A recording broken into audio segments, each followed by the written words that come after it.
fiery horse with the speed of light, a cloud of dust, and a hearty hi-yo, Silver, the Lone Ranger.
With his faithful Indian companion Tonto, the daring and resourceful masked rider of the plains led the fight for law and order in the early western United States. Nowhere in the pages of history can one find a greater champion of justice. Return with us now to those thrilling days of yesteryear. From out of the past come the thundering hoofbeats of the great horse Silver. The Lone Ranger rides again. Come on, Silver! Let's go, big fellow! I'm Silver! Hooray!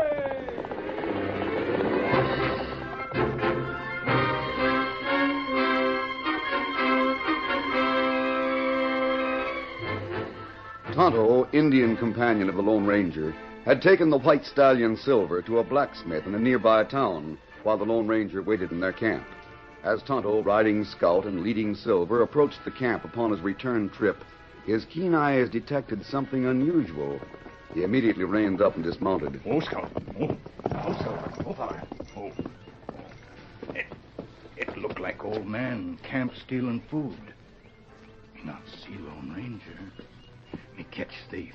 Moving without a sound, the wary Indian swiftly approached the intruder. Tonto noticed, though the man's back was turned, that he seemed old and unkempt. Stopping a short distance from the man, Tonto waited a moment. Then, drawing his gun, he spoke sharply. You not take food. Me not like shoot old man. No. Please, Senor Indian, do not kill poor Juan Gonzalez. Me not see your horse. How you get here, old man? Please, it is that I am most poor Mexican peon. Such poor horses I had, she die on the trail. Well, it not good you steal, but me not shoot old man. Me see you not have gun. That is so true, Senor Indian. But perhaps... I take you... No, what? Senor, it is I, Juan Gonzalez, who have the gun. Why, me not savvy. Me plenty strong, but you... Took you by surprise, Tonto. Kimasabi. Oh, you fool Tonto plenty.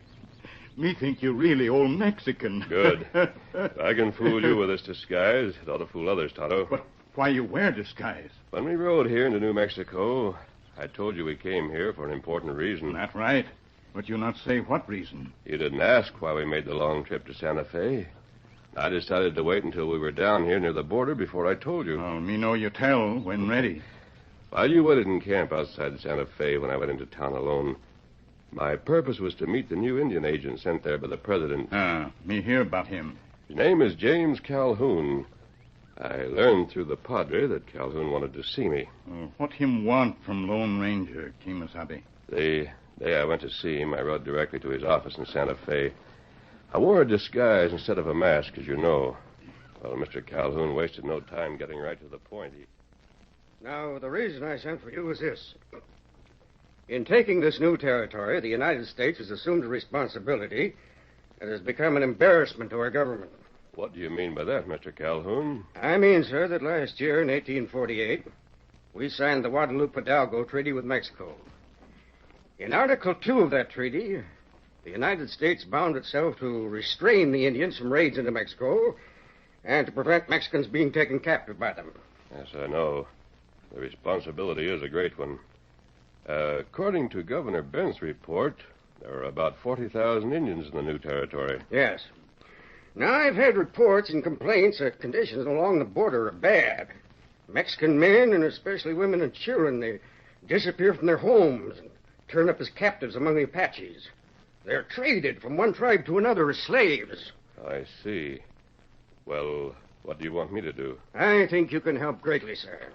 I will if I can. Now, we're camped near the border, across the river from Las Cruces, is a small tribe of Apaches under Chief Colorados. I've heard of Chief Mangus Colorados. And you know he's sly, intelligent, alert. That's right. With him are two brothers, half-breeds, Red Fox and Little Wolf.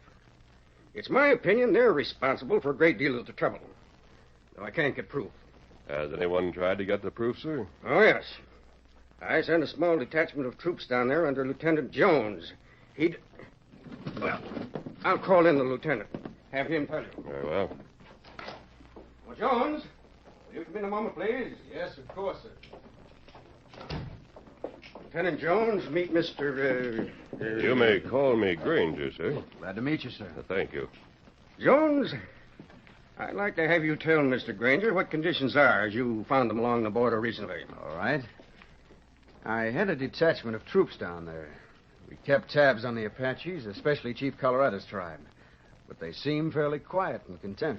Mr. Calhoun tells me Mexican captives are being brought through. How do you account for that, sir? If I could account for it, Mr. Granger, I'd have put a stop to it while I was down there. In which case, Mr. Calhoun wouldn't have needed to ask your help. I see.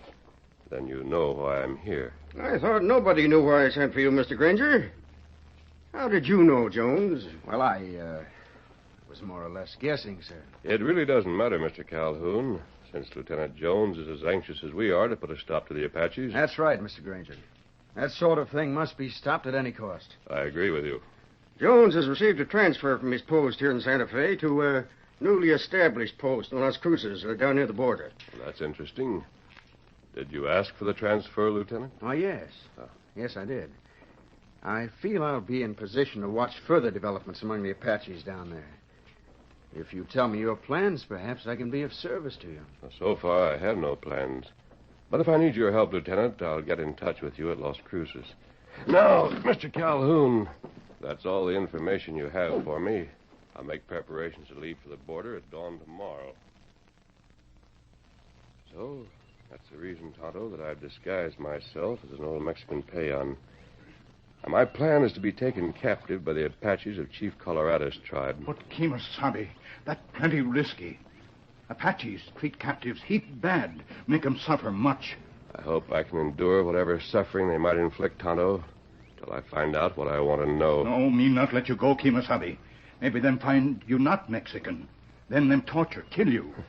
The risk won't be too great if you work along with me. Well, what me do? Now, the wickiups of Chief Colorado's tribe are located southwest of here, across the border from Ciudad Juarez. We'll ride that way. When we get close to their village, I'll leave Silver and my guns with you. Now, no matter what you see going on, don't attempt to help me unless I signal you. See, I'm prepared to go through most anything to stop this enslavement of Mexicans. Well, we'll leave on our mission tonight, Tonto.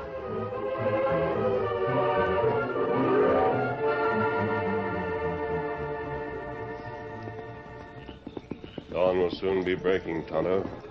It'll soon be time for us to separate. Me already see sign. We coming near to Apache village. Be careful, Tonto. The Apaches find out that you're keeping watch. Go hard for both of us. Me be careful.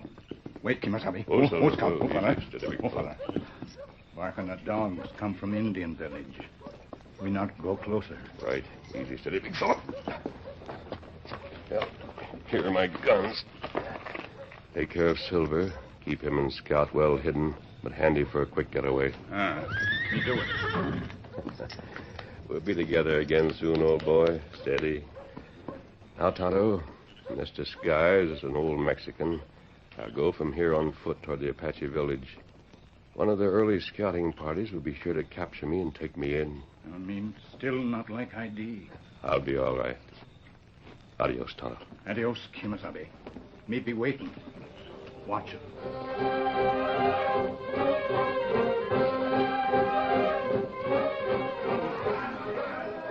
About 2 hours after sunrise, Chief Colorado's heard a commotion outside his wickiup. He went to the entrance and stepped outside. Uma latte!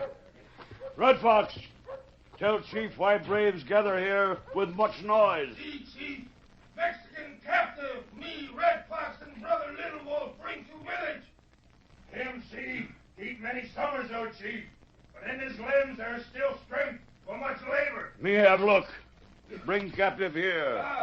You come, stand before Chief. Please, Senor Chief. I, Juan Gonzalez. He mean no harm to Indians. My horse, she run away. Quiet dog of Mexico. How to treat Chief Colorado, old man. See. But it is to ask Senor Chief that you have mercy. Hear him, Little Wolf, say bow. Sit down. As the Lone Ranger, in his disguise of an old Mexican, fell from the force of the heavy blow and heard the jeers and laughter of the Indians watching, he clenched his fists in anger and fought back the impulse to strike at his tormentors. Then, realizing that everything depended upon his ability to take punishment, he pretended to grovel at the chieftain's feet. Please, Senor Chief. Juan Gonzalez, he is old and harmless. He is tried for to be friend to Indians, huh? You take old man to your wickiup, Red Fox. Him help mash corn. Him help gather wood for fires. Him help build wickiups. Go. Agent. You come. You work too little, Red Fox, make 'em old Mexican coyote yelp heap loud. Go now to wiki up a Red Fox. See, Senor Red Fox. Please do not beat Juan Gonzalez more. I go. Si, Senor, I go with you.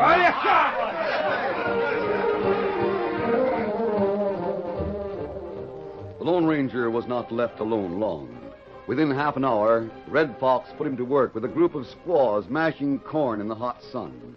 All day long, without food or water, he worked at this menial task, amid the jeers and laughter of the squaws and braves.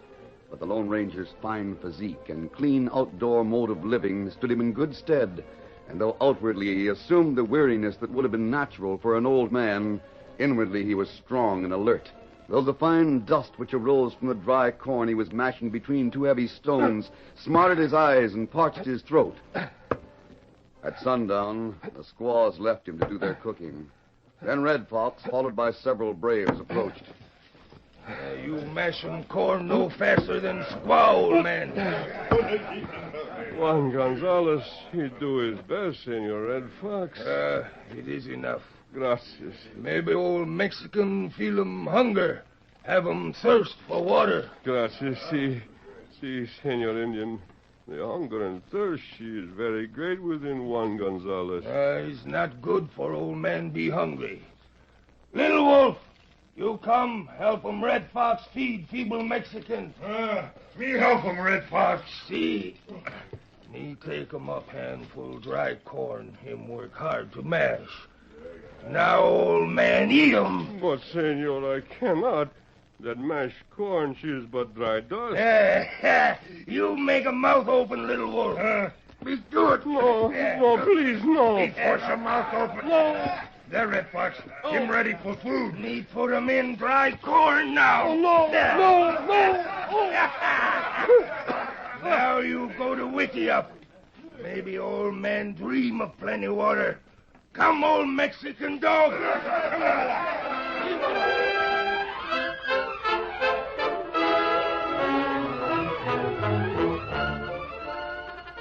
The curtain falls on the first act of our Lone Ranger story. Before the next exciting scenes, please permit us to pause for just a few moments.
Now to continue our story.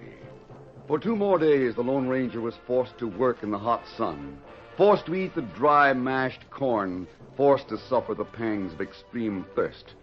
A weaker man would have collapsed, but the seething anger that welled within him seemed to give the Lone Ranger strength to go on in hopes that soon new captives would arrive and he'd learn the secret of their capture. On the 3rd night, as the Lone Ranger lay on his bed of boughs in the ill-smelling wickiup of Red Fox, the beat of tom-tom should have warned him of something unusual. Instead, the monotonous beat served only to quicken the fever in his brain as he tossed and muttered in near delirium. Water. Must have water. Can't stand it any longer. I'll have to give up. Must give up. No way to escape now. How can I go? The signal. I'll give Tonto the signal.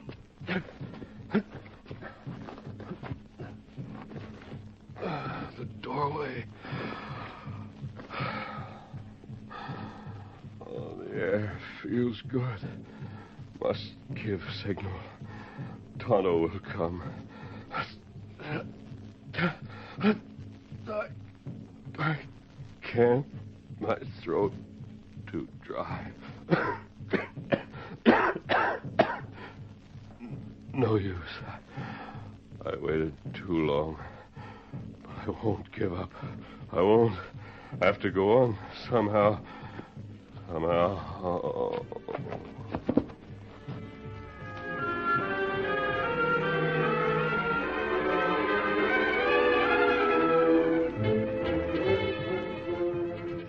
Within a few moments, the cool night air revived the Lone Ranger.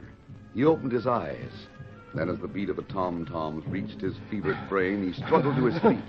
Those tom-toms must go make them stop. Must find water. Nothing matters now. No, I can't give the signal. My mind is playing tricks. I did hear it. I did. Tonto. Back here, Kemosabe. Back a wiki up. You come inside. Tonto. Kemosabe. You come. I tried. No, Kemosabe. Do not let Apaches hear. Water. Here. Water. Here. You drink. Easy, Kemosabe. Don't take too much now. Tonto, you came just in time. Me watch. Me see you stand in door. See you fall. Me sneak through back way. Bring water, food here. Here, plenty food here in that sack. Here, now, you eat. Thanks.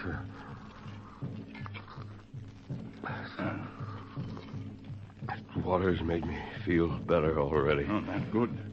You leave with Tonto. No, this is what I needed most, Tonto. Something's going to happen tonight. Those tom-toms. Me hear 'em. Apaches watch to south of village. Maybe someone come. Yes. This is what I've been waiting for. I'll rest a bit and try to find out what's going on. Here. Me bring your guns. Good. Here. Now, you wear 'em under clothes now. Yes. They've already searched me. They won't suspect I have them. There. How did you get through, Tonto? If you'd been seen, I don't... You take look. What? Oh, so that's it. Me wear disguise, too. Me fix up like Apache brave. What me do now, Kemosabe? We'll need help, Tonto. Me ride scout cross the river. El Paso on other side. Me find troops there. Good. Now, hurry, Tonto. When you get back, have the troopers move in quietly on the edge of the village behind Chief Colorado's wickiup. Give our signal as soon as you arrive. And when you hear a shot, have them ride in, fighting. Me go now. Adios, Kemosabe. Adios.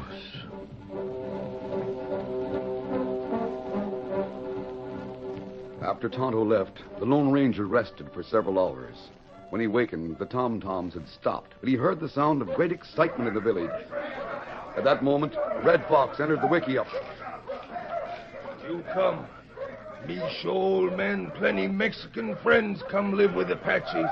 Poor Juan Gonzalez, she is so weak, Senor Red Fox. She is not able for to watch Apaches torment his country. Get up, feeble dog! Oh, see, Senor, please. Please, you do not kick poor Juan some more. You go!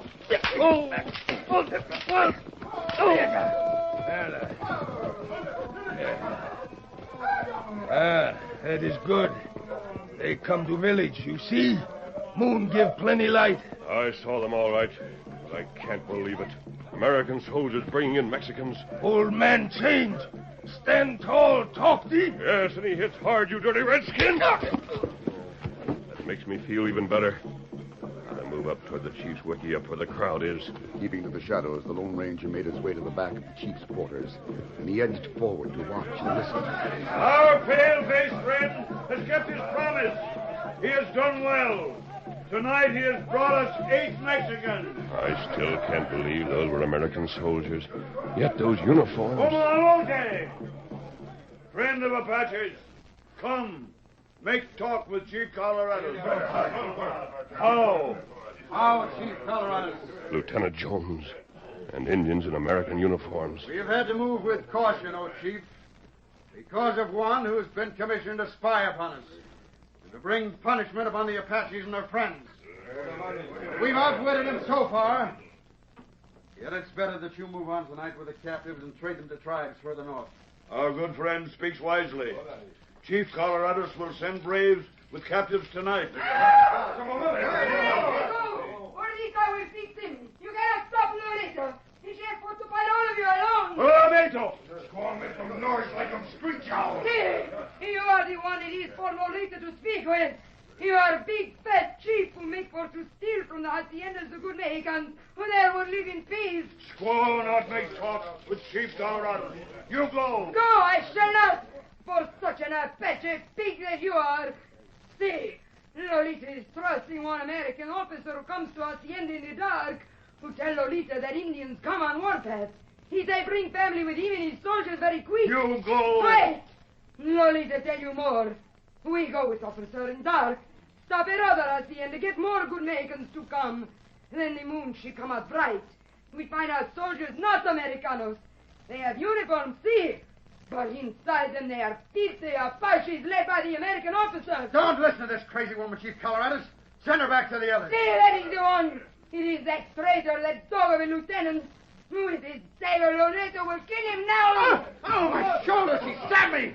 Take her away! Me take a knife from she-devil. No, you let me go. Lolita, she will not live for to stay with Apaches. That wildcat should be killed! Squaw has wounded our friend. Revenge is his. She shall die. No, you cannot. You dare not. Tie her to the post, sir, little wolf. Then you can throw the first tomahawk. No, please, it must not be. You be still. Squaw tied now. All right, little wolf. You can have the pleasure of throwing your tomahawk. Now me throw tomahawk. No, you won't. The people can have guns. Your dealings with Jones are at an end, Chief Coloradus. That voice! I recognize it. He's the spy. Get him! Kill him! The troopers! As the troopers moved in upon them, the Apaches were momentarily thrown into panic. Acting quickly, the Lone Ranger released the Mexican woman Lolita before Lieutenant Jones and the Apaches knew what was happening. There. Quick, take me to the others, your Mexican friends. See, Lolita, she will take you there. We go pronto. Following Lolita, the Lone Ranger reached the wickiup in which the captives were held. He was none too soon. The 2 Apaches left to guard the prisoners stood over the shivering group with upraised tomahawks. Oh, stop them! Stop them, senor! You have wounded them. You have saved my people from these savage devils. Oh, may heaven bless you, senor. Sí, ya sabes. He too is Mexicano, no? Sí, es verdad, Lolita. Oh, tell them it is not so, senor. It is for a woman to know you are not old. You are not Mexican. You're observing, Lolita. Now, all of you, come with me.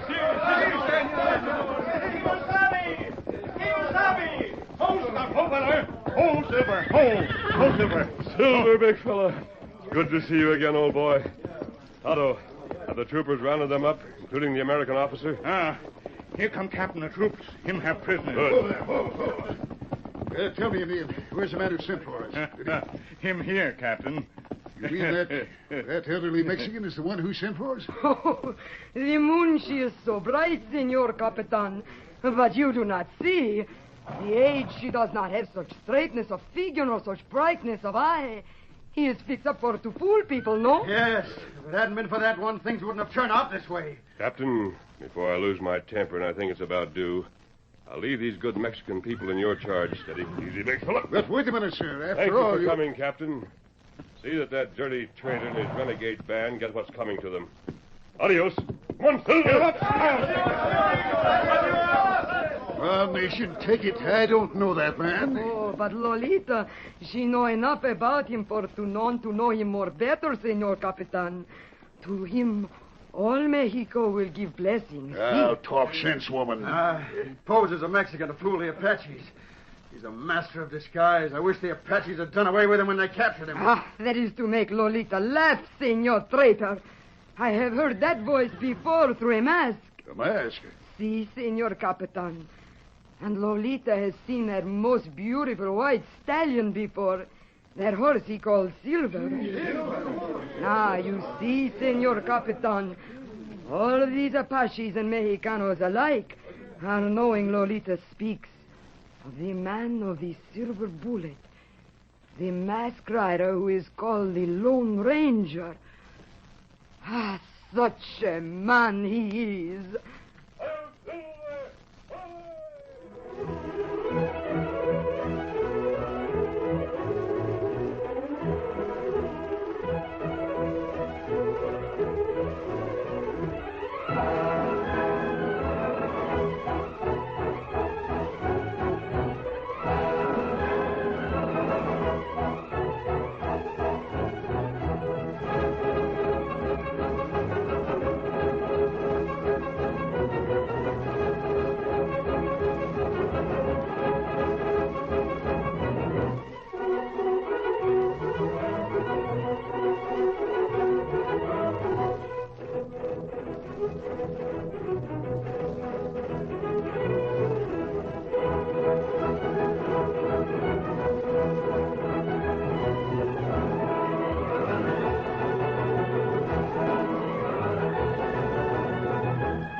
The story you have just heard is a copyrighted feature of the Lone Ranger Incorporated.